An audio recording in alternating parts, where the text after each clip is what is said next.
Burial Rites, Thragtusk, Angel, but then it kind of takes a little different of a twist to it. He's also running Sire of Insanity, Boros Reckoner, Blasphemous Act, a pair of Harvest Pyres, Faithless Lootings. This is a bit of a brew. I mean, I watched Joe yesterday, and oftentimes when we have Joe on camera, he's normally playing a Hallowed Fountain type of deck. Yesterday, he was playing a blue-white-red control deck when I was watching him on my break that had a lot of Jace, Architect of Thoughts, not as much removal as Kenyo's deck, but he was playing what he typically plays, which is Hallowed Fountain and Sphinx's Revelation. And now he's playing a much different deck, and he's going to be against Kelly Thompson. And Kelly is playing the black-green control deck that we saw Robbie Cordell top 8 with last weekend when we were in Nashville. He went undefeated in the Swiss and then lost in the quarterfinals. This is your Desecration Demon, Geralf's Messenger, Disciple of Bolas deck that has a boatload of removal. Well, because of the matchup here, you know, black-green basically being a board control deck, we're really going to get to see, you know, Joe Bass's deck. You know, it's going to get a chance to do its thing here. Yeah. We're going to get to see each of these card choices, you know, hopefully come up. And now we see a Grizzly Salvage here with Unburial Rites, 2 copies of Boros Reckoner, Cavernous Souls, and a Blood Crypt. So this is not your normal. No, it's at this point that Kelly knows that, okay, we're playing against a brew here. Grizzly Salvage and Unburial Rites, that's expected. But then when a pair of Boros Reckoners join it in the graveyard, then, okay, now we're not on the standard deck list anymore. Yeah, this is a different take on Reanimator, and even though it is a different take, he's going to cast a Lingering Souls here, but he actually does have the necessary mana to actually cast a Boros Reckoner on turn 3, which seems like it could be a little bit difficult in a 4-color deck. Yeah, well, he opts to go with Souls over the Reckoner, kind of implying that he's fine trading 2 tokens for the Geralf's Messenger, or maybe he just wants to try racing against it. So in comes the Geralf's Messenger, and we'll see if Bass wants to trade here or not. Yeah, my guess would be, okay, he's actually just buying time. Maybe he seems to think that his late game is good enough that as long as he can just keep as much damage as possible off him, that's going to be his game plan. Lingering Soul is actually a lot better at doing that than Boros Reckoner because it's much more resilient to, you know, 1 kill spell and swing. So now we see a Desecration Demon here for Kelly Thompson as Bass is going to play a Boros Reckoner, put a Stomping Grounds in the plate tap, and pass the turn back. Desecration Demon, mostly known as a limited all-star, but it's beginning to make some waves in Constructed Magic now. Well, it saw a little bit of play in Block Constructed when it was just 1 set. When we just had Ravnica, the Golgari aggro decks, you know, this was the most efficient beater they could come up with. But which begs the question, though, you know, it fell out of Block Constructed. You know, why does it seem playing standard now? I think it has a little bit to do with the fact that this deck is playing Augur of Bolas. Or Disciple. Or sorry, Disciple. Yeah. Disciple of Bolas, the 2/1. This is probably the biggest number for the lowest mana cost that you can get. Yeah, and you get to draw 6 cards, gain 6 life with that quote-unquote combo there. And so now we're going to see the Desecration trigger. Probably going the stackers is moving to the attack step. We're going to figure out, you know, you see Kelly talking to the judge here, just getting some clarification on what he can and cannot do. This deck is really interesting to me again with Ice because this deck saw a lot of success on Magic Online, and now it's kind of making the transition over to real life Magic. The black-green control deck? Yes. Yeah. So what do you attribute that to? Do you feel like this is just a new player in the format, or is it kind of, is the format currently weak to what it's trying to do? That's a really good question. I mean, when you look at this deck, it seems like it's just an anti-aggro machine with like these giant creatures, Thragtusk, Disciple of Bolas both lets you gain life and draw cards, and then this deck has Mutilates, Victim of Night, Tragic Slip, Liliana the Abrupt Decay, so it seems like it's very, very good against non-Hallowed Fountain decks, and as we were talking about earlier, you know, Hallowed Fountain decks had basically not been being played. Now, of course, we saw Kenyo win the tournament with one, so maybe that's going to change soon. But this deck seems like an all-star against a non-Supreme Verdict type deck. Yeah, I mean, we see a second Desecration Demon there, despite the fact that the card, you know, is a little dorky in that you can sacrifice creatures to tap it. This is a huge amount of power that he has on the board just as late as turn 5. He has, what, 15 power already? So now Bass is going to come in here with a Boros Reckoner. Let's see what the follow-up's going to be. It looks like he's just trying to chump block his way up to an Angel of Serenity. Okay. So here's an additional Boros Reckoner, and now a flashback on Lingering Souls. Now, one of the things you also have to be careful with here is because, again, when you're Kelly, you don't really have an idea of what Joe's doing. Like, he cast a Grizzly Salvage, he has an Unburial Rites, he's got a bunch of Boros Reckoners in play, so, like, what's he up to? Like, You can probably assume an Angel of Serenity's probably looming somewhere, but do you put him on having Blasphemous Act and Harvest Pyre? I would put him, and this is a hard call to make, but when you're playing against a brew, you kind of have to think, okay, if I were a deck designer, what would I be putting in here? And when I see Boros Reckoner and then Grizzly Salvage, I think Harvest Pyre is the card that jumps to mind for me. Okay. You know, I'm loading up my graveyard and I'm playing Boros Reckoners. This Harvest Pyre stands to be pretty good in the deck. But would you ever put your opponent on having Blasphemous Act maybe in this deck? Probably not. I mean, it's not, there's Boros Reckoner, so it's not without, he could have it. But no, I probably wouldn't be playing around that at this point. What you do know is that Joe, the way he's playing these Lingering Souls, he could have tried to trade them with the Geralf's Messenger. Instead, he chumped one to a Geralf's Messenger, he chumped one to a Desecration Demon. He clearly has something in his hand that he's building up for. Sure. So we're going to see an Abrupt Decay take down this Boros Reckoner. You see a Tragic Slip also in Thompson's hand to go along with a Thragtusk and a couple other cards, but it looks like he's just trying to clear the way to get these Desecration Demons and that Geralf's Messengers through. Yeah, it looks like Joe's hand, he has the Angel to build up to, he has a Harvest Pyre, he also has a Sire of Insanity. That card, not particularly good on this board stage. Yeah. I think most times that card might actually be okay against Kelly again. The one thing that you have to keep in mind is how much removal Kelly has access to that kills Sire of Insanity.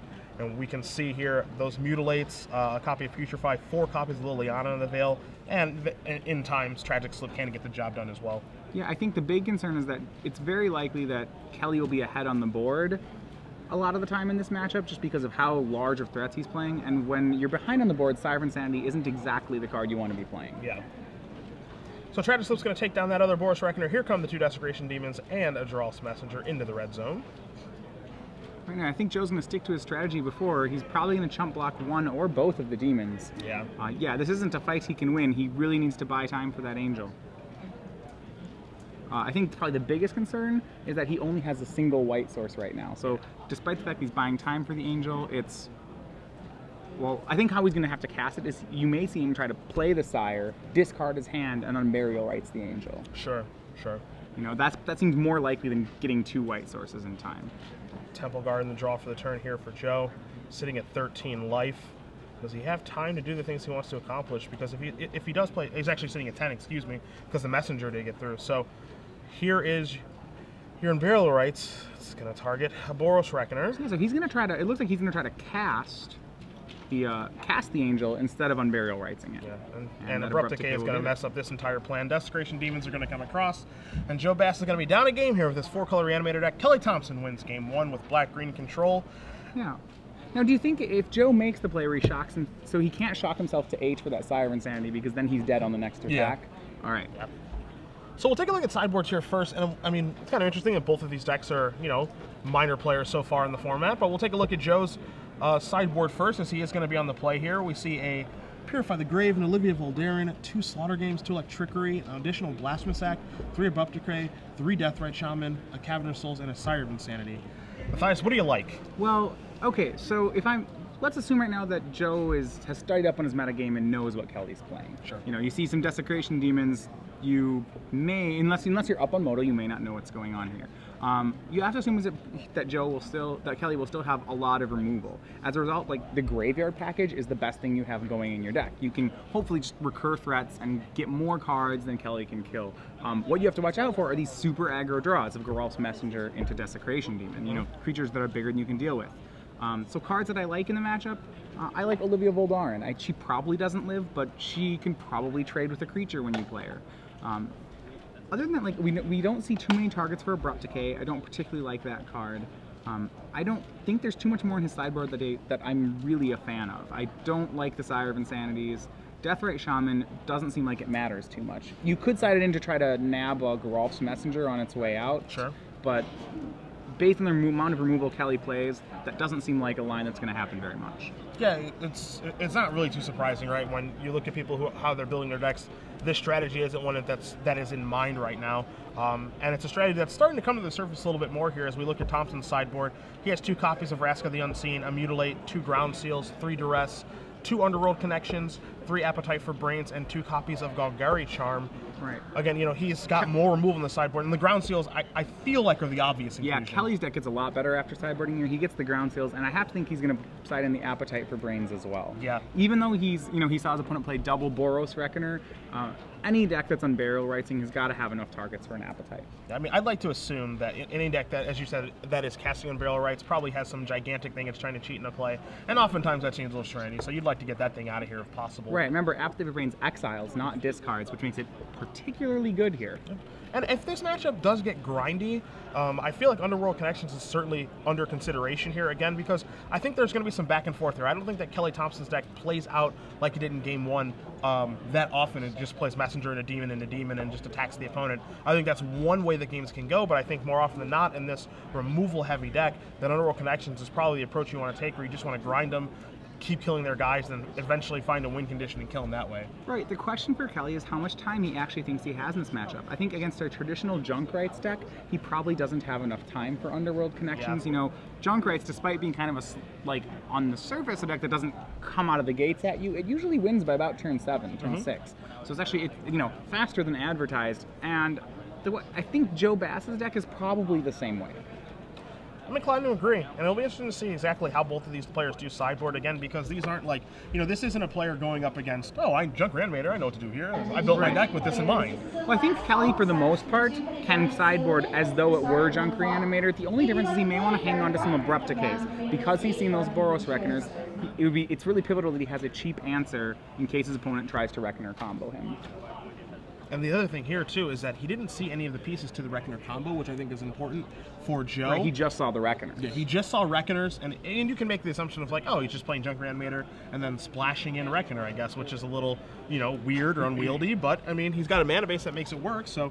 And then I think that Joe has the potential to catch him off guard one of these games with a Harvest Pyre or with a Blasphemous Egg. Yeah, Reckoner's actually pretty decent in this matchup. Kelly does play Thragtusks, Geralf's Messenger. Is really the only creature it doesn't stop is Desecration Demon. I think that's actually kind of Kelly's key card in the matchup. Joe does not have many answers to Desecration Demon. Like, one of his best answers is to Lingering Souls, sacrifice a lot of times. Yeah, just keep that thing from being able to attack or block. Right. I remember when Desecration Demon was first spoiled, I mean, there was some excitement around the card just because it is so huge for its mana cost, and it feels like the things that you can do to control it are a drawback, and I feel like most cases it is for the opponent, but there are certainly situations that lend itself to be a drawback for you having that clause on it. Right.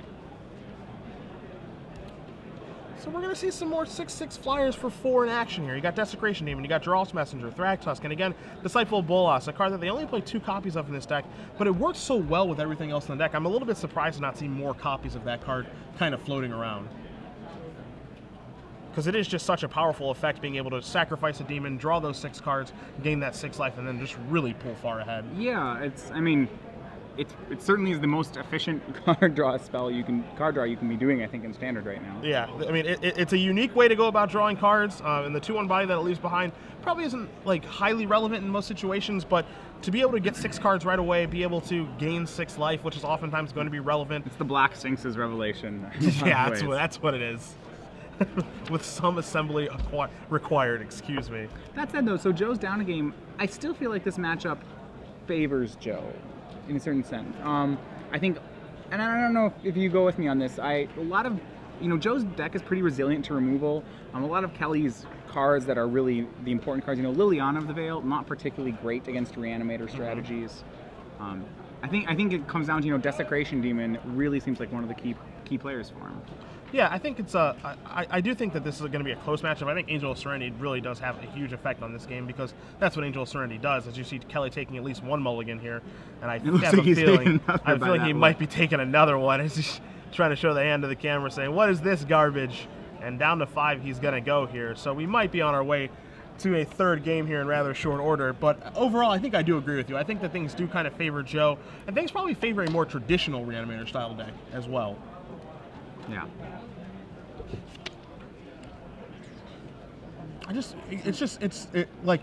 The interesting thing here is, if you're going to make these drastic changes to a reanimation deck, like Junk Reanimator being like the hallmark of the format, if you're going to make some wild adjustments to the deck, I think you have to have a good reason to do so. And taking a look at Joe's deck list, like the power level of the cards that he's adding in for the switch, Boros Reckoner, Cyber Insanity, Blasphemous Act, Harvest Pyre, there's some high power there, but is it worth it? Also, Faithless Looting. I mean, so the reason you originally put in Boros Reckoner is to improve your aggro matchup, but I mean, Thragtusk with Restoration Angel is kind of, that is the anti-aggro plan of Junk. So the question is, is this actually even better? Yeah.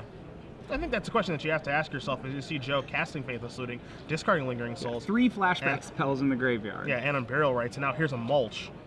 So Boros Reckoner, Temple Garden, Sun Petal Grove, and a Stomping Ground. So that's +3 on a Mulch here.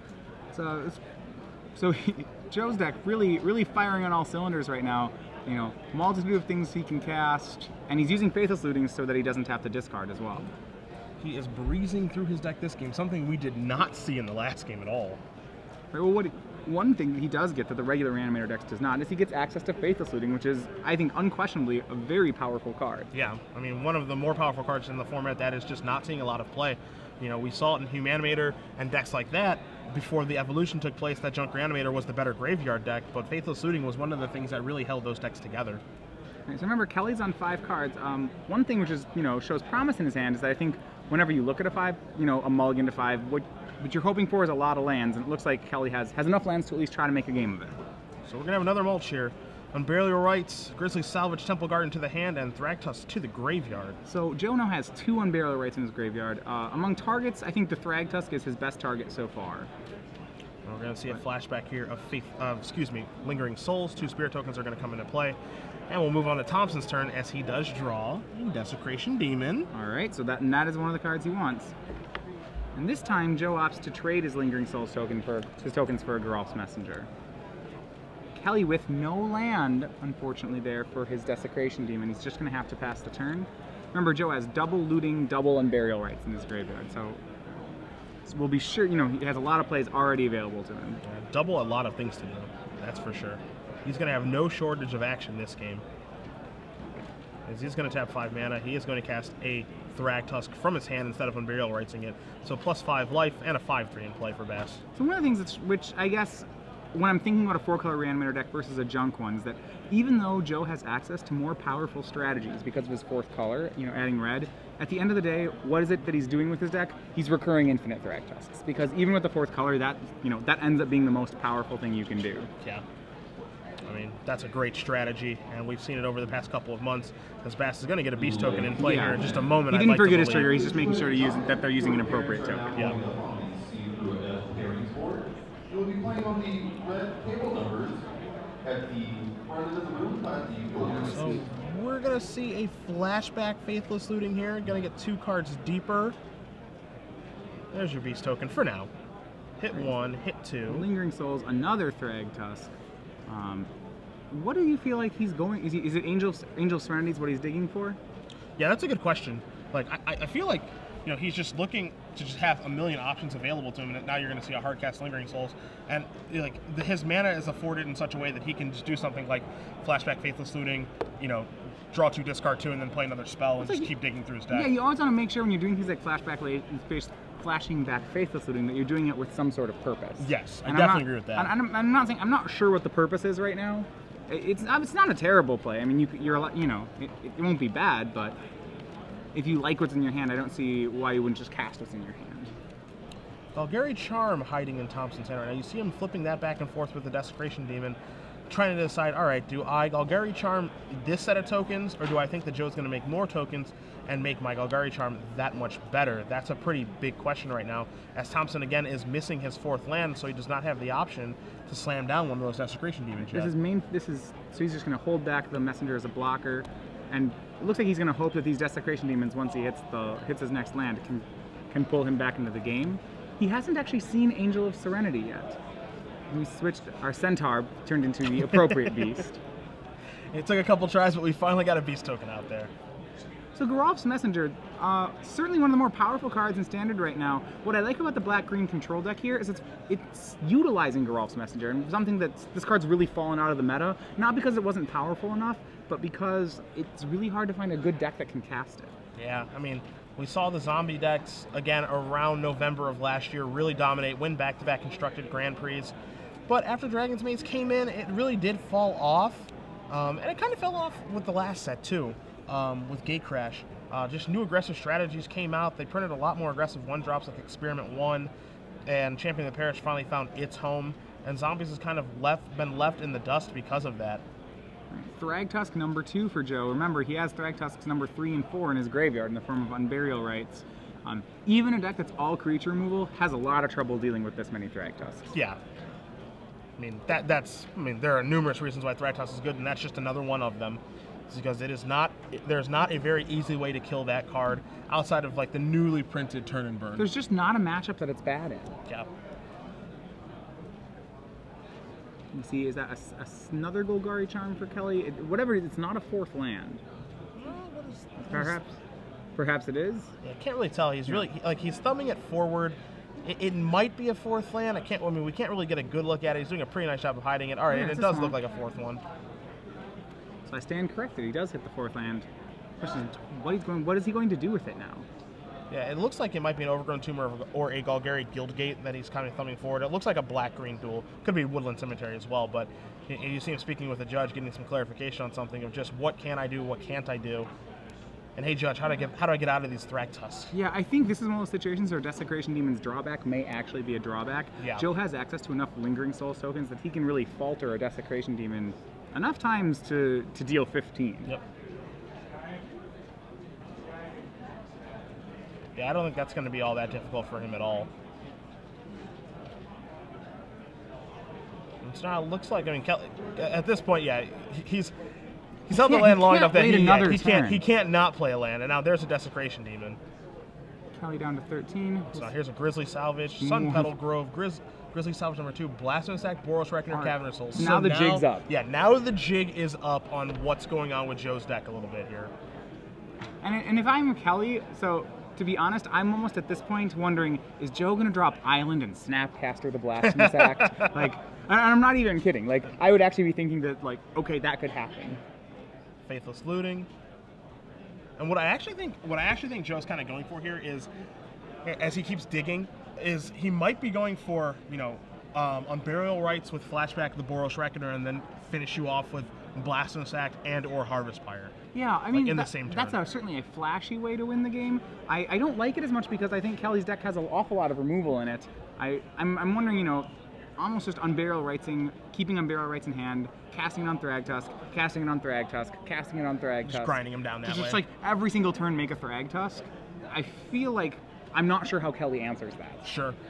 I know that's boring, when you have this really cool deck. Like, well, I have all these cool spells, but the only one I'm actually going to cast is Thragtusk. Yeah. Like, who actually wants to do that? But I think it's a pretty good strategy right now. Speak of the devil, and he shall appear. Thragtusk is back from the graveyard via Unburial Rites, and now Boros Reckoner gets hard cast from Joe's hand, and he does pass the turn back. We think, yes, he does. Thragtusk the draw from Kelly. Right, Kelly with no 5th land, but, how do you answer Thragtusk? Well, a pretty good answer is Thragtusk. Yeah. So let's see what Kelly can come up with here, because certainly has his back against the wall. Again, Joe has a million options down there in his graveyard of things that he can do with all those Lingering Souls and Faithless Lootings and Unburial Rites, along with those that last Thragtusk that's down there. So definitely a lot of options. At what point do you feel that Joe at this point starts tapping Desecration Demon? I think we're almost at that point. Okay.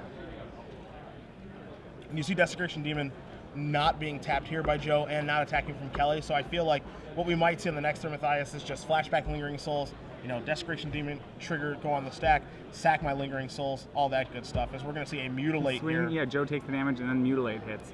And the Mutilate is for 3, it's a pretty convenient number there. It gets both the Thragtusks, does not get Desecration Demon. Mm-hmm. And Beast and Centaur into play. The tag team champions. Yeah, actually 2 Beasts. So Mutilate, because that Overgrown Tomb counts as a swamp, the Mutilate was for 3. A pretty ideal number. Like, basically, if you're, numbers between 3, 4, and 5 are all really strong Mutilate numbers. And it's kind of the fun thing about Desecration Demon too, right? Where you get your opponent in a situation where they have to sacrifice a guy and up it, so that cancels out the Mutilate of how, like, it makes it difficult for the Mutilate to ever kill the Desecration Demon. Mm-hmm. That's a small little, like, mini combo in this deck.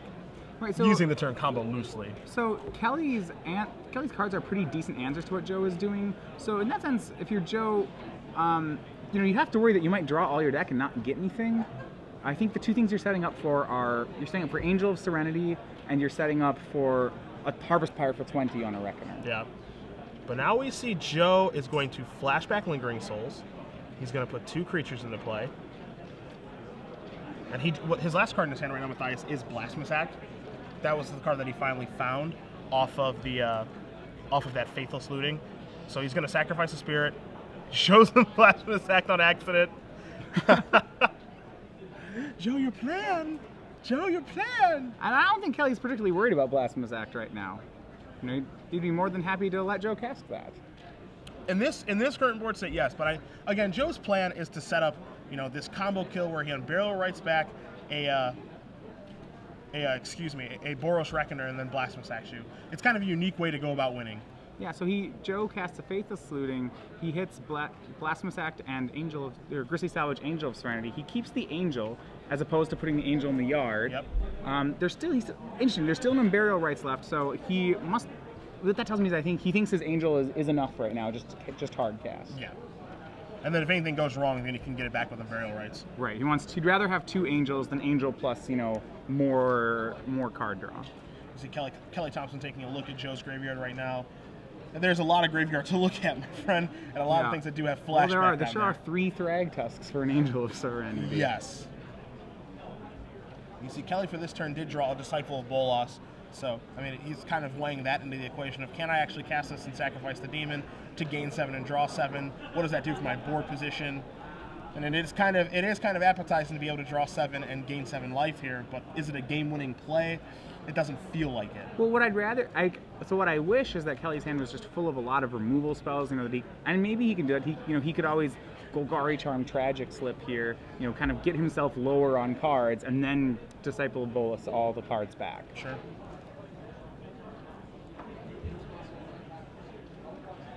The real question is, he does not have any actual, like, the Angel's going to be really good against him because he doesn't have a ground seal in play right now. The Angel is just going to be, I mean, Angel Serenity is going to do what Angel Serenity does, which is be good once it is resolved. So Desecration Demon is going to hold back on defense. Joe is going to tap a bunch of mana real fast, and I'm going to cast Angel of Serenity here. All right, so pressure's on. What Joe can do is if he can shrink Joe's whole team in response to the Angel trigger, and then Tragic Slip the Angel, and whatever he targets will be exiled permanently, but it does stop them from coming back to Joe's hand. Yeah, that is certainly an option here for Kelly, as he does have Golgari Charm and Tragic Slip in his hand. He can cast both of those spells right now, and it looks like we might see him pull the trigger on that. He's actually reaching for Abrupt Decay. Okay. All right, that actually saves 1 more life in the Golgari Charm. Sure. So the demon, remember, because of that, it's like the reverse O-ring trick. Mm-hmm. The demon and both Thrag Tusks are exiled permanently. Yep. But I think that Joe's okay with that because, again, it's just going to clear the way for his Beast and his Spirit, and then he can just happily pass the turn back with Kelly facing out lethal attack, and we're going to see a flashback and Lingering Soul, so now he's facing out even more lethal because he's going to go down to 3, and now you see a board of 3 Spirit tokens and a Beast token. Yeah, and Kelly can Abrupt Decay Golgari Charm here. The question is, does Joe still have an Unburial Rights left in his yard? I believe he does. At least 1, potentially 2. And without even looking at his card, he moves to attacks. So we're going to see Golgari Charm here. He tapped not how I was expecting him to tap. Because now he might have to, and he doesn't even have Tragic Slip, so he can't. Okay. Wow. Are we okay with that? Are you allowed to do that right there? I'm not sure that's. I mean, it's understood if he like threw both down and tapped all 4, I'd get it. But doing them one at a time like that, I don't know. Yeah, I agree with you. Where if he had played both at the same time, that would have been okay. But I feel like we're past the point where they can rewind the game and actually correct the action. Yeah. It was definitely sloppy play. I don't think it was intentional. I think he wanted to cast both the cards, but at the same time, he tapped his mana incorrectly, so he shouldn't be able to make that play.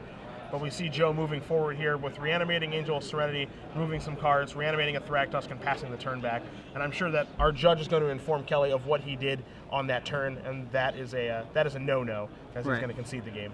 Right. Kelly does not have a way to deal with. The problem is Thrag Tusk. He has sorcery speed removal, but Thrag Tusk, just the beast from it will kill him. He's at 3. Yeah.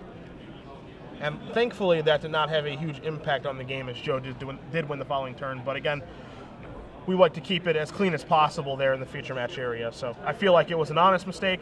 No harm done. I mean, when I play against someone in that situation, a lot of times, you know, I don't even always. Sometimes I just let them do it. It's like, you know, it's understood what you were trying to do in that situation, but that's really at Joe's discretion. Yes, I 100% agree with that.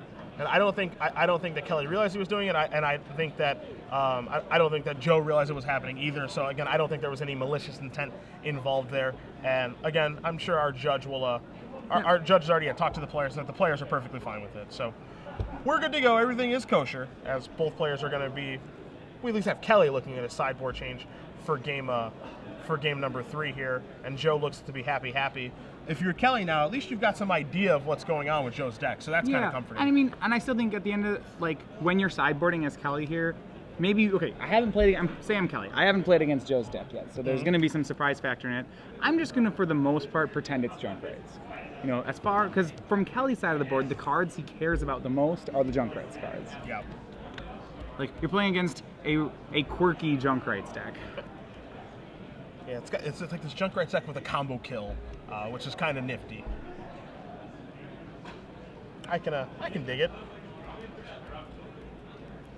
I mean, it's a deck that certainly has a high velocity. It gets through its deck very, very fast and sees a lot of cards through Mulch, Faithless Looting, and Grizzly Salvage. So that's definitely an interesting part about this deck. Now, I did want to address something. There's some people who are talking on our stream just asking about, they're saying, you know, they're not okay with the fact that Joe Bass was changing the order of his graveyard during that game. Sure. Now, correct me if I'm wrong, but in Legacy, that is something you're not allowed to do. That is correct. I believe the set it's Weatherlight, or there's some set where as soon as we get cards older than a certain set, I'm sure someone's going to say that it's not. It's that then you have to maintain graveyard order. In Standard, players are not required to maintain graveyard order. That is correct. You know, what is it? When in Legacy you have cards like, what is it, Ashen Ghoul, there are cards like Death Spark, Corpse Dance. Yeah, that actually care about graveyard order. That's correct. Wizards has basically said publicly they will not print cards that care about graveyard order again. Mm-hmm. You know, but with a nod to older formats, and you play Legacy, you still have to do graveyard order. Yeah. I actually found out the hard way in a cube draft last week that Corpse Dance very much cares about graveyard order, as I had made a horrible blunder with a Corpse Dance with buyback and was not able to return my Mirror Battle Sphere to kill my opponent. I deserve it. I deserve it. That was a good Reanimator deck too, Matthias. Should have won. I should have won. It was a great cube. It was a great draft. It should have. You know, I always get scared when especially like on stream when I draft a good draft deck, because you always know if your deck's good enough, it's not gonna win. You know? Yeah. It's like this deck is this is working out too well. I'm gonna mulligan a bunch. I just know it. And like, you know, you'll do 2 drafts. The first one will be great and you lose, and then the second draft will be a train wreck, and then you'll make the finals, and you'll just feel, yeah, you try harder with the bad deck.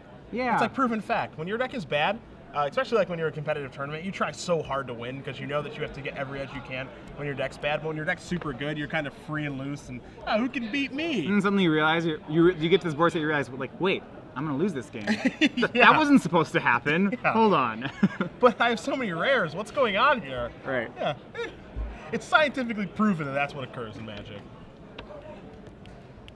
So we see both players shuffling up here for game number 3. If you guys are, again, just joining us here, we're in round 3 of 9 in Dallas-Fort Worth, Texas. Matthias Hunt, Cedric Phillips. SCG Open Series has made it to Dallas. Feel free to join in on the conversation with us, which you guys are obviously doing, as Matthias is checking the computer. At SCG Live, hashtag SCGDAL for your tweets. We're going to crown at least one more champion today. Yeah. And we'll be interested to see how our standard format keeps progressing, as Blue White Red from Ken Yeo did win our first Standard Open this weekend. And we'll see if we'll have a repeat performance of Sphinx's Revelation and Hollow Fountain decks, or are we going to go back to the boogeyman that is Junk Reanimator. Well, I mean, is it still the boogeyman? You know, yesterday we had, Junk at the top tables almost the entire tournament, but then when we reached the top 8, there were only 2 of it in the top 8. Both had to win their way in, and then both of them losing 2-0 in very quick order. Yeah. Would you still say it's that, you know, with the meta we have here, do you actually want to be the junk player? Well, I don't know if I want to be the junk player, as we see Thompson resolving his Sign in Blood, so he's going to move down to 18. But, I mean, that being said, like, I still think that it is the top deck to beat until proven otherwise, and one tournament's worth of results is not going to sway my opinion on that just yet. I think that, you know, this tournament is certainly going to be an indicator of what we see as people are moving more towards aggressive strategies, as we see a Mulch completely miss 2 Grizzly Salvage, a Blasphemous Act, and a Thragtusk. Yeah, not even any flashback action. So, you know, Joe obviously not very happy with that one. I guess what I'm trying to touch on is that because it's a double open in the same, with most of the same players, can you expect a similar metagame, a similar aggro-filled metagame that's somewhat hostile to Junkrat? That I think you can. I don't think that doesn't mean that Junk can't win, but I agree with you that is a much more hostile metagame. As Mulch hit 2 cards there, and now Joe's going to play a Dragon Skull Summit and resolve a Faithless Looting. I certainly agree with you that, yeah, this format and this room that we're in, especially yesterday, and I'll assume the same for today, was very aggressive. Yeah. Joe's hand looks to be just a lot of lands and a Thrag Tusk.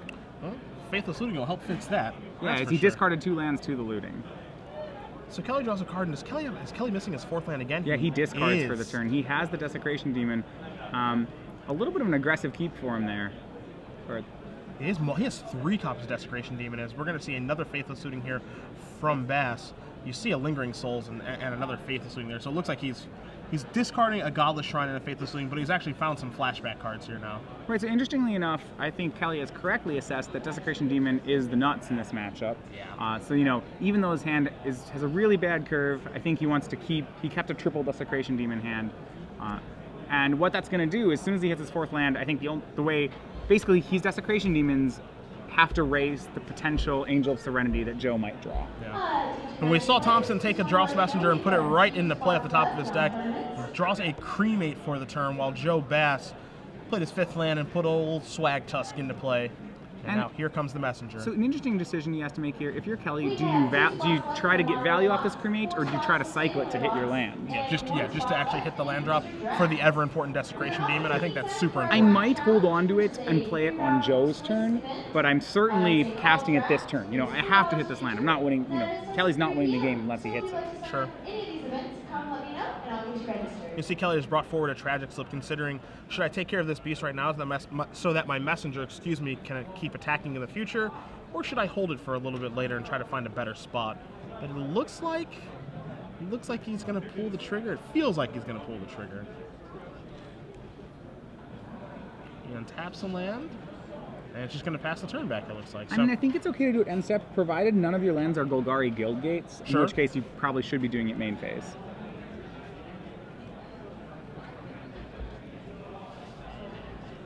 All right, here comes the beast. Kelly at 15. And I think Joe, despite having it's interesting, this happens with Reanimator decks, despite having cast a lot of spells, Joe hasn't done a lot of things. Yeah. Because we're going to see a Mulch here take a Temple Guard, and you see Thrag Tusk, Angel of Serenity, and Boros Reckoner go to the graveyard. I think this is now Kelly he pulls the trigger on this Cremate. Angel of Serenity, remember, that's the card that's going to beat him. I think he exiles it. We'll see if he's going to pull the trigger here. As you see Joe taking a look through his graveyard right now about what he wants to do. Do I want to flashback Faithless Looting? I do. I just want to keep digging. Lingering Souls and Angel of Serenity are the draws. So he has another Angel in his hand. He's going to discard a pair of Lingering Souls. There's a Godless Shrine and passes the turn and back. Kelly is going to save that Cremate for value. So it's interesting to note here, what we should think is, if the next draw of Kelly is a land, he time walked himself by not playing that Cremate. He's drawn a Putrefy, it looks like. And discarding a Desecration Demon, not attacking with Dross Messenger, and saying go. So Joe's going to draw a card for the turn. He draws another copy of Faithless Looting. Yeah, this just seems a little greedy. I understand what he's trying to do with the Cremate. And, it is fair that that's such a good card in this matchup that you really want to you like to get value off it. But right now, the problem is he has 2 Augurs, 2 Desecration Demons. He has so many cards in his hand that cost 4 that he's essentially I don't think the game's going to last long enough for him to play all of them. So he's essentially discarding a card every time he doesn't get his 4th land. Sure. I don't disagree with you one bit, as we're going to see Angel Serenity here, but Tragic Slip is with the Morbid. So what happened there is Joe attacked with his Beast token, and then Kelly blocked. Right. And then, because of that block, now you see a Tragic Slip with Angel's Effect on the stack. Yeah, and what Joe... The thing is, last time Joe let all 3 get exiled, because the exile trigger is a May, and it was important. I think it was important to Joe that the Desecration Demon on the board got exiled, so he was willing to take the hit and exile both his own Thrag Tusks. In this situation, so you're wondering, why weren't all his Thrag Tusks or card he was targeting exiled? Yeah, the Angel's a May, and since they're all his own cards, he just will decline to exile them. So now here's a Mulch. 4 cards deeper. Rootbound Crag and Blood Crypt to the hand. Boros Reckoner and Thrag Tusk to the bin. Yeah, just more cards. Basically, I love the interaction of Mulch and Faithless Looting. Essentially, it essentially just turns into card draw without any investment. But again, as you mentioned earlier, I mean, Kelly again misses his land drop and doesn't even have green mana to cast a ground seal. But as you mentioned earlier, you know, Joe is drawing a lot of cards and seeing a lot of cards, but he's not actually doing anything. Right. He needs. I mean, what he's doing is he's setting up really nice Faithless Lootings, which are, you know, it's a lot of work to get divinations essentially. Yeah. Granted, every time he hits an Unburial Rites or Lingering Souls, he's drawing extra free cards. So here's a Grizzly Salvage. Here come 5 cards. Unburial Rites, Angel of And Serenity, this is big. So Sire of Insanity, Lingering Souls. he's gonna grab the Sire Yeah, of he said, I'm Insanity going to take the Sire of immediately. Insanity. And Kelly, with no mana for the Putrefy, does he even have an answer for Sire? I see a Cremate and not much else. Yeah, his main deck has Victim of Night in it, and Sire, I believe, is a demon. So it's funny. Victim of Night, I generally think about it as a card. You know, it can't kill evil things, but it can kill demons. Yes. And what is it? It can't kill werewolves or vampires or zombies. Demons aren't evil. No, demons are fine. Demons are playful. All See, right. everyone's, look, he's playing with yeah, that guy. everyone's having fun. See? Little guy, he's dipping in a pot. They're playing a game. Yeah. And Why would Victim of Night kill that? They're just having a good time. I think Kelly's having a good time too, because his entire hand's about to go right, to the graveyard. so I said in essence he's discarding cards by not drawing his land. I didn't mean he's actually discarding cards. What Just- Sire of Insanity is holding is the cards in Kelly's hand. They're going into the pot. That's Right. what's there's, happening. there's a little bit of a lesson there, as on that Cremate, he finally draws his 4th land Yeah. and then discards it. Yeah. So like, well, there was a way that wouldn't have happened. And I don't, Kelly, because of all Joe's resources, all his divinations are coming from the graveyard. This is a situation that I don't know how Kelly pulls back from. Yeah, I mean, all kidding aside, obviously. I mean, Kelly missed a lot of land drops. Here's an Unburial Rights, and Kelly is going to concede the game. This Sire of Insanity is probably what Joe was digging so feverishly for in that game with the Grizzly Salvages, with the Mulches, and the Faithless Lootings. But either way, Joe Bass is going to move on to 3-0. He defeats Kelly Thompson in his Black-Green Control deck 2-1. And with any luck, we might have a little chit-chat with Mr. Glenjamin Jones. See if we can get Joe's deck maybe underneath the old deck tech spotlight here. It's an innovative take